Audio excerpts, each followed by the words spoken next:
प्रधानमंत्री नरेंद्र मोदी के एक बेहद खास दौरे की। मणिपुर मिजोरम का दौरा करने जा रहे हैं पीएम मोदी।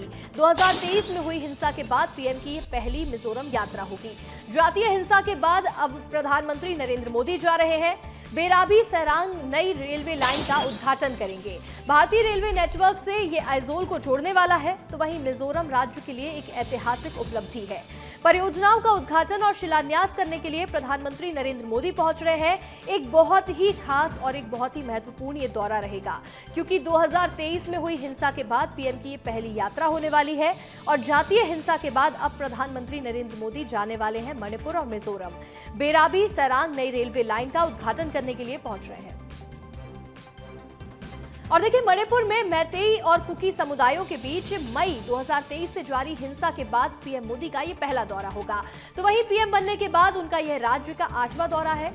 इससे पहले वे 2014 से 2022 के बीच 7 बार मणिपुर जा चुके हैं। मणिपुर हिंसा के बाद विपक्ष लगातार पीएम मोदी के मणिपुर जाने की मांग कर रहा था और अब प्रधानमंत्री के इस दौरे का विपक्ष ने स्वागत किया है। इसी बीच विस्तार न्यूज की टीम मिजोरम के सायरंग स्टेशन पर पहुंची, जहां पहली बार ट्रेन की सीटी गूंजी है। लोग इस पल के गवाह बनने के लिए भारी संख्या में पहुंचे। आपको ग्राउंड जीरो से विस्तार न्यूज की ये रिपोर्ट दिखाते हैं।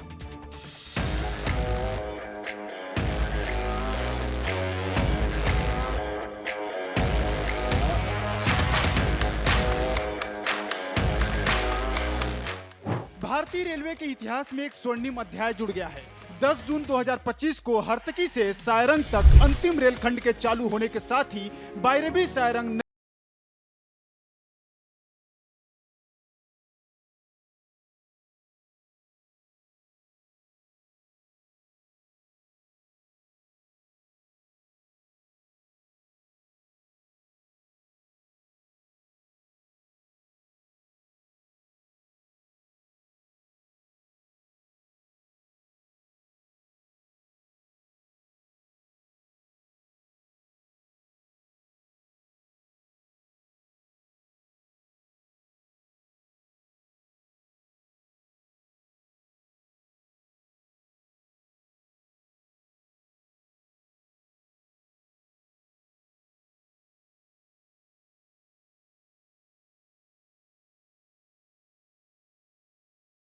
भी साफ हो जाएगा।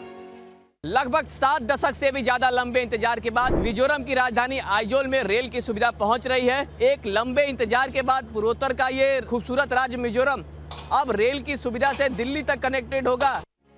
ये महत्वाकांक्षी परियोजना 29 नवंबर 2014 को पीएम मोदी द्वारा रखी गई आधारशिला से शुरू हुई थी।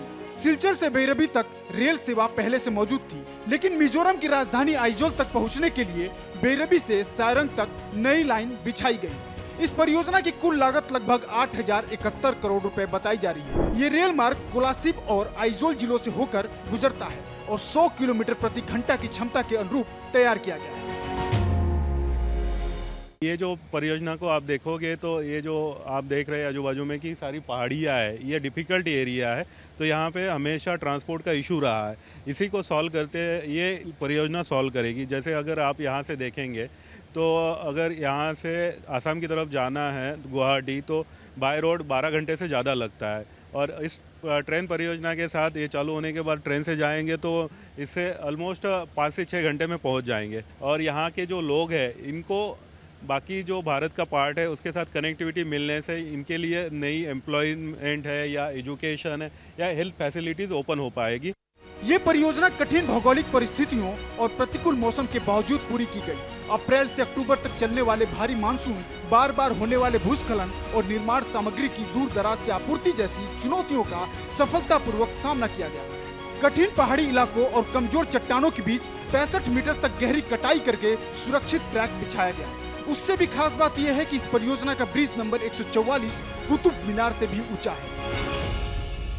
घने जंगल, सीमित संसाधन और ऊंचे पहाड़ी के ऊपर घर के ऊपर बादल, इन परिस्थितियों में रेलवे ने वो करके दिखाया है जो किसी अजूबे से कम नहीं। तस्वीरों में आप देख सकते हैं कि ये वही रेलवे का ब्रिज है जिसको ब्रिज संख्या 144 कहा जा रहा है, जो दिल्ली में स्थित कुतुब मीनार से भी ऊंचा बताया जा रहा है। इसकी कुल ऊंचाई 114 मीटर रेल कर्मचारियों द्वारा बताई जा रही है। रेल इतिहास में इस तरह का ब्रिज शायद ही पहले कभी बना हो। रेल परियोजना की सौगात से मिजोरम के लाखों की आबादी को फायदा होने वाला है। अब तक सिलचर जाने में सड़क से 7 घंटे लगते थे, वही रेल से ये दूरी सिर्फ 3 घंटे में तय होगी। गुवाहाटी 12 घंटे और दिल्ली करीब 48 घंटे में पहुंचा जा सकेगा। बरसात के दिनों में भूस्खलन से बंद होने वाले रास्तों की तुलना में अब यात्रा कहीं ज्यादा सुरक्षित और आसान होगी।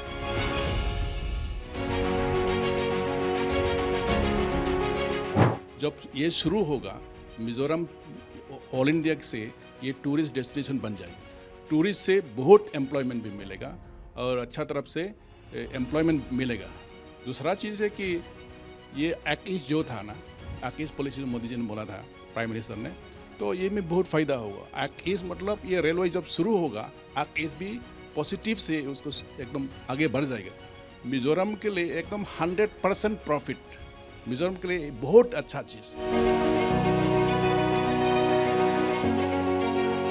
या मेरा एकदम दिल से मैं बोल रहा हूँ, या मिजोरम के लिए या डेवलपमेंट एकदम अच्छा है, इसलिए मैं एकदम खुशी हूँ। बहुत अच्छा हुआ, ट्रेन चल रहा है, हम आ सके इतना दूर। फर्स्ट टाइम आए हैं यहाँ पे, अच्छा लगा है और व्यू भी बहुत अच्छा है यहाँ का। बहुत बहुत धन्यवाद रेलवे गवर्नमेंट और special thanks to Modi ji, जो मोदी जी के लिए इतना संभव हुआ।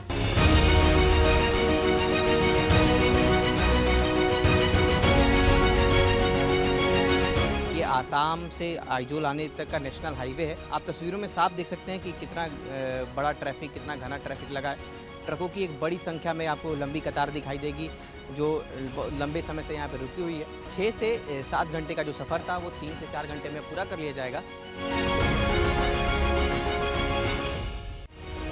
आजादी के इतने साल बाद आखिरकार मिजोरम पहली बार भारतीय रेल नेटवर्क से जुड़ने जा रहा है। अभी शुरुआत में 2 से 3 ट्रेनें चलाने की योजना है। इसमें गुवाहाटी और दिल्ली तक ट्रेनें प्राथमिकता पर हैं। मिजोरम सरकार ने उम्मीद जताई है कि आगे राजधानी एक्सप्रेस और वंदे भारत जैसी ट्रेनें भी यहां तक पहुंचेंगी। ये प्रोजेक्ट के दौरान, क्योंकि यहाँ पे भौगोलिक समस्याएं, जो ये पूरा भौगोलिक जो क्षेत्र है, इसमें लैंडस्लाइड की समस्याएं रहती है और बहुत ही तेज़ बारिश की समस्या यहाँ पे होती है, साल में करीब 7 से 8 महीना। तो इस प्रकार से जो पुल बनाने का काम है उसमें भी कई बार लैंडस्लाइड के आ जाने से काम अफेक्ट हो जाता है और जो समस्याएं आई है, बीच बीच में ऐसे प्रोजेक्ट को रोकना भी पड़ा है। जब लैंडस्लाइड के वजह से कुछ जो काम चल रहा था उसके ऊपर लैंडस्लाइड आ गई और फिर वो काम को रोकना पड़ा। लेकिन इन तमाम समस्याओं के बावजूद भी काम करते हुए ये पूरा प्रोजेक्ट को संपूर्ण किया गया है और अब आखिरकार ये तैयार है।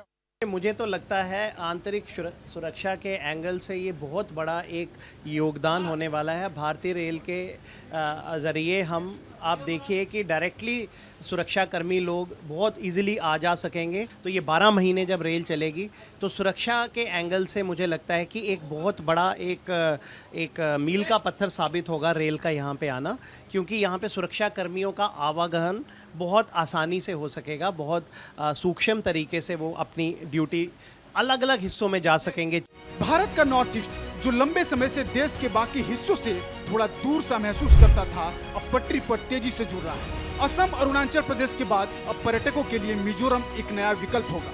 रेल नेटवर्क उत्तर प्रदेश के लिए नया व्यापारिक केंद्र बनेगा। मिजोरम के बांस से बने पारंपरिक उत्पादों और परंपरागत जनजाति डिजाइन वाले विभिन्न प्रकार के वस्त्रों की पहुंच भी बहुत कम खर्च और तेजी से दूसरे राज्यों तक पहुंच सकेगी। यानी कि जो कि पूर्वोत्तर के जो 7 सिस्टर्स के जो प्रदेश है उसमें किस तरह का चौतरफा विकास पहुंचाया जाए कि यहाँ के अंतिम व्यक्ति तक विकास पहुंचे, यहाँ के अंतिम व्यक्ति तक रोजगार मिले, यहाँ के प्रत्येक व्यक्ति को वो सारी सुविधाएं मिले जो कि अन्य राज्यों के लोगों को मिलती है। इसमें रेलवे का ये ऑल वेदर कनेक्टिविटी का जो ये दावा किया जा रहा है कि रेलवे जो है वो सबसे सस्ता, सबसे सुरक्षित और सबसे सुगम जो यातायात का जो वो जरिया है, उसको हम मिजोरम और यहाँ की राजधानी आइजोल तक लेके आए हैं। मिजोरम, जो अब तक देश के नक्शे पर थोड़ी दूर की कहानी लगता था, अब रेल की सिटी के साथ अपनी नई पहचान लिखने जा रहा है। सारंग तक पहुंचती ट्रेन मिजोरम के लिए एक नया अध्याय लेकर आई है, तरक्की, जुड़ाव और उम्मीदों से भरा हुआ। ये एक रेल प्रोजेक्ट की कहानी नहीं, बल्कि मिजोरम के लोगों के जीवन में आने वाले बदलाव की आहट है। वो बदलाव जो उनके सपनों को अब नई रफ्तार देगा।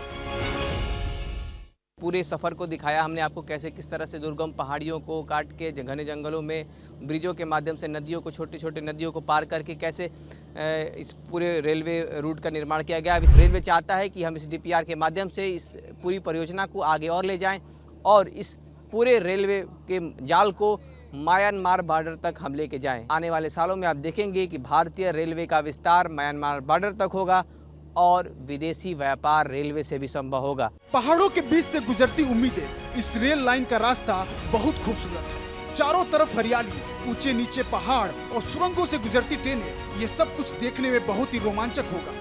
रेलवे ने इस बात का खास ध्यान रखा है कि पर्यावरण को नुकसान न हो। जहां जरूरत पड़ी वहां पेड़ लगाए गए और सुरंगों को इस तरह बनाया गया कि प्राकृतिक सुंदरता बनी रहे।